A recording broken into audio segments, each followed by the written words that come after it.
آیا دا په دې معنی ده چې راشد خان په نږدې کې واده وکړي؟ کله خو شرط نه و دا د ما چې زه باید واده د نړیوال جام نه وروسته وکړم. نه پوهېږم دا خبره د کومې خوا راوتلې وه، خو بیا هغه سوشل میډیا کې چې یو ځل خبره مخکې لاړه شي چې بیا لاړه شي، بیا که دروغ وي که رښتیا وي بس بیا خلک پرې باور لري.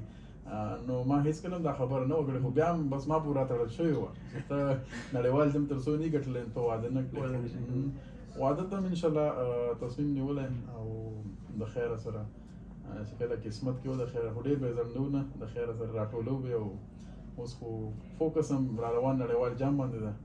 نو انشاءالله که ژوند و هغې نه وروسته د خیر. امید ده چې دغه خوښي دې هم ووینو. یو ځل بیا مننه چې موږ ته دې وخت راکړ. ستاسې د بریالیتوبونو په هیله. ډېره مننه. خیر ژوندی اوسئ.